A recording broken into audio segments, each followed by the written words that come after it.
Hello crafty friends, it's Jess from jesscrafts.com, and today I have a shaker card that features one of the newest Gerda Steiner Designs clear stamp sets called Playful Kittens. And one of the cats in the stamp set is very playful. It looks like it's pouncing onto a ball of yarn or a toy like the mouse in the stamp set. And rather than create a flat card where I stamp the cat and the ball together, but they don't move around, I thought it'd be fun to create a dynamic card where the ball of yarn was moving about, and so I thought a shaker card would work well. And I'm going to be adding some balls of yarn inside the shaker with some sequins and then placing the cat on top so it looks like he is playing with the elements as you shake them about. I chose this collection from Fancy Pants called True Friends because it features a lot of semi-solids or basically really small pattern designs, and it also had some coordinating sequins with it that I owned, so I wouldn't have to dig in my sequin stash to find colors that matched exactly.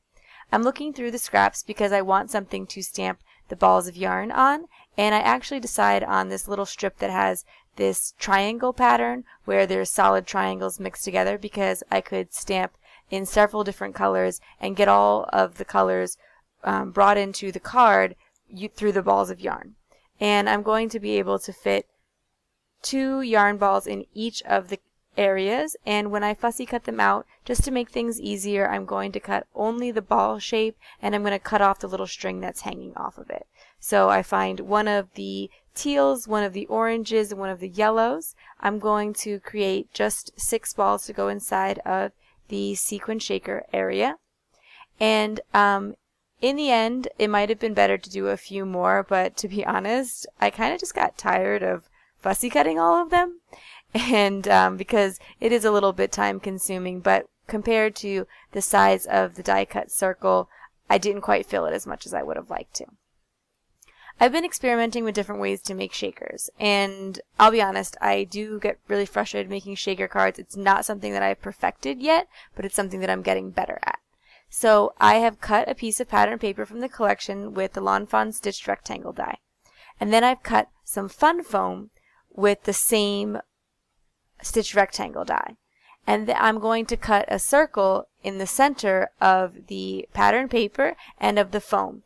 I'm going to use dies for this so that they are perfect circles, but I'm going to use a slightly smaller circle for the pattern paper, so that way none of the foam sticks out, like you won't be able to see the foam looking through the die cut window of the front of the card where the shaker is.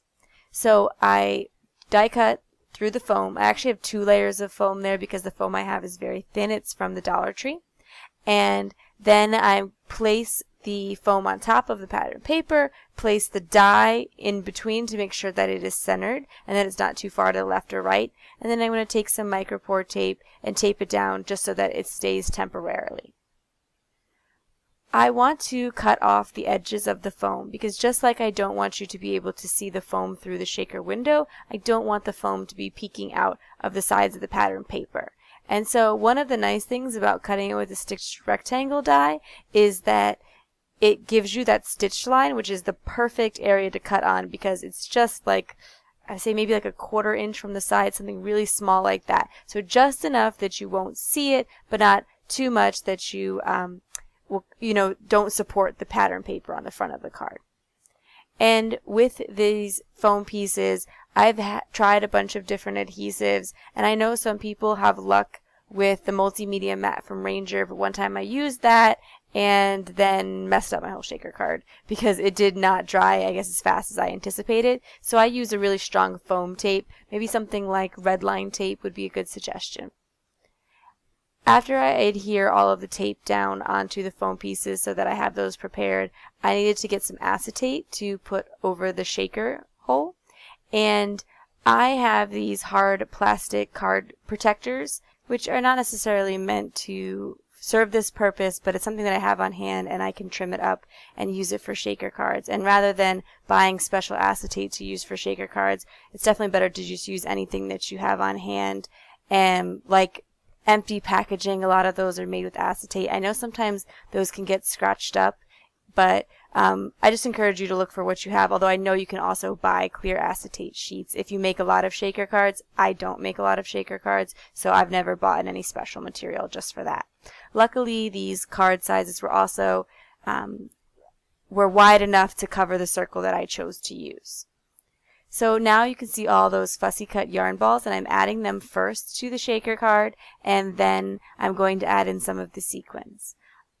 The adhesive on the acetate is sticking out a little bit in that white area between the foam and the hole in the pattern paper.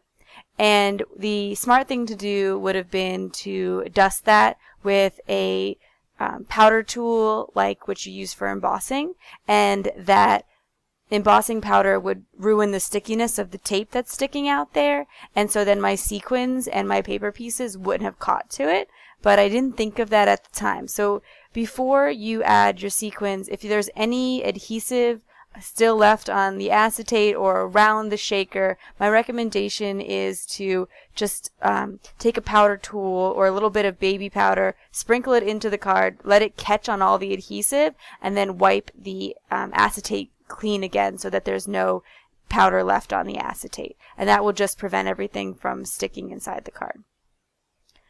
Then I took the pattern paper that I chose to be sticking out through the shaker window, and I cut it with the stitched rectangle die, trimmed up the edges just like I did on the foam, because again I don't want that poking out. I want it to look like it's basically just behind the shaker window, and I adhered that to the back. And now the shaker portion of my card is complete, and I simply have to add on the cat. For this card, I was thinking about how I could create a card without using any coloring mediums like Inktense pencils or Copic markers or anything like that. I have a lot of pattern paper in my stash, and it's nice to be able to create like a pure pattern paper card sometimes. So I stamped the cat on an orange paper to make an orange tabby cat, and I'm going to stamp the sentiment on the same pattern paper just to pull those two in together and make them look more coordinating. And also I think that it presents a nice contrast with the blue.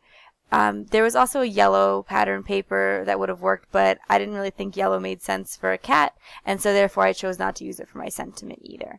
I'm going to stamp the sentiment in archival jet black ink from Ranger and stamp the cat in the same thing, just because it's a nice crisp black ink. You could really stamp it in any ink, it doesn't matter since you're not doing any coloring.